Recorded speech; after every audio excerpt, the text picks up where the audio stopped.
Si vous allez au cinéma, vous paierez moins cher puisqu'à partir du 16 septembre, le tarif réduit passe du lundi au mercredi. Prochain rendez-vous jeudi. Au revoir.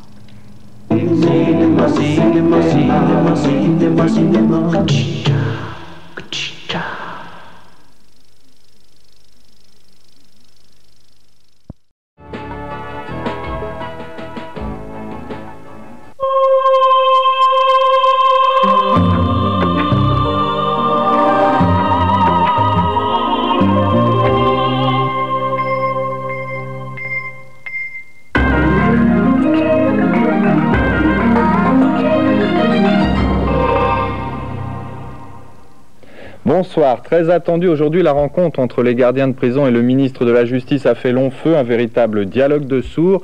Et ce soir, la situation est bloquée. Dans les prisons, l'essentiel du service est toujours assuré par plus de 3000 gendarmes, CRS, policiers et militaires. Ce matin, 220 détenus ont été évacués de la centrale de Clairvaux. Le point sur ce conflit, Damien Giflet.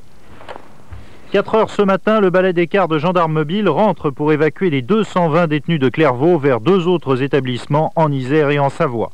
Quelques heures plus tard, c'est le soulagement chez les gardiens qui faisaient de cette évacuation un préalable à toute négociation pour permettre une fouille complète et dénicher d'éventuelles armes dans la centrale. Soulagement donc, mais pour les syndicats, la grève continue tant que toutes les sanctions ne seront pas purement et simplement levées. Moi je réaffirme que notre mouvement de tous les personnels pénitentiaires n'est pas politique et qu'il se doit maintenant très rapidement de donner des consignes à M. Vozelle pour lever toutes les sanctions. C'est ce qu'on vient de lui demander par courrier que vous avez là, et s'il nous répond par écrit rapidement, en 2 minutes ça peut se faire s'ils le veulent. Eh bien, on rentre dans un premier temps discuter, et après, si c'est que des discussions, on ressort. Nous, on veut véritablement des négociations. Acte 2, Michel Vozelle, le ministre, coupe la poire en deux, sanctions suspendues, mais pas levées. Pour que le dialogue s'instaure dans des conditions convenables, eh bien, je décidais de suspendre les sanctions qui avaient été prises ces jours derniers. Va suivre une série de volte-face pour aboutir à la dernière position de la chancellerie. Michel Vozelle accepte de lever les sanctions si le travail reprend, préalable aussitôt refusé par les syndicats. Bref, la grève continue ce soir, après ce dialogue de sourds, alors que la grogne commence maintenant à monter du côté des policiers et CRS qui ne veulent pas apparaître comme des briseurs de grève en prenant la place des gardiens dans les prisons françaises.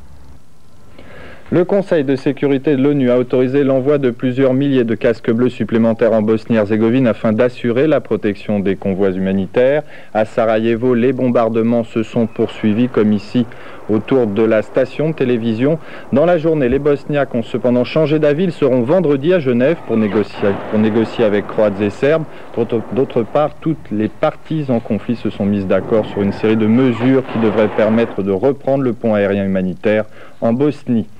Il ne l'a avoué que ce matin au micro d'Europe 1, Roland Dumas était lundi en Syrie pour une mission de médiation surprise. À Damas, le ministre des Affaires étrangères a rencontré le président Hafez el-Assad. Selon le ministre, cette visite souligne la volonté de la France de jouer un rôle plus important dans le processus de paix israélo-arabe.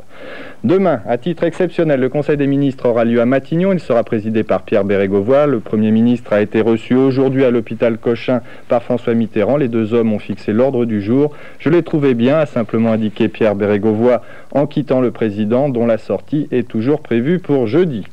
Un petit mot sur Maastricht, car si les sondages sont désormais interdits, on peut s'amuser à consulter les bookmakers britanniques. De l'autre côté de la Manche, on se passionne pour le référendum. Les books donnent le oui largement gagnant à 5 contre 1. Le non est à 3 contre 1. La grève des pilotes demain, peut-être moins de perturbations que prévu. Air France prévoit d'assurer la quasi-totalité de ses vols longs et moyens courriers. Du côté d'Air Inter, on annonce qu'environ 60% des vols seront maintenus. Si vous prenez l'avion, il sera peut-être plus sage de consulter l'un de ces deux numéros de téléphone. Air France 43 20 15 55 et Air Inter 46 75 13 13. Nouvelle sortie dans l'espace pour les cosmonautes de Mir. Anatoly Soloviev et Sergueï Avdeyev sont restés près de 3 heures à l'extérieur de la station pour déployer une antenne. C'est la 4e sortie pour cet équipage en 3 mois.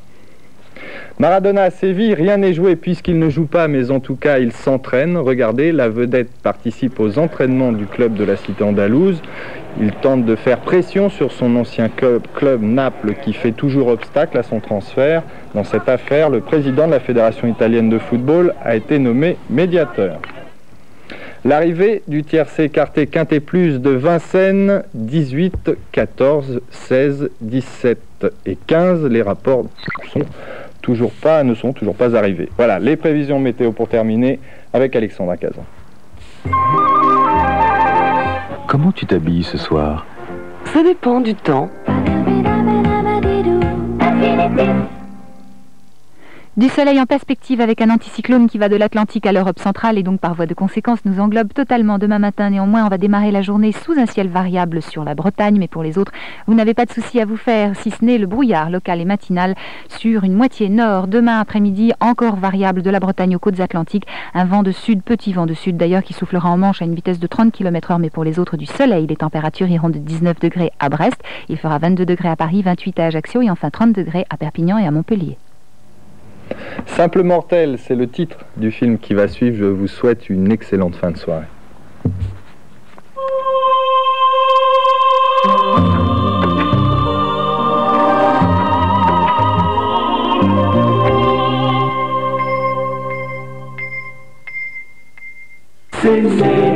Cinema,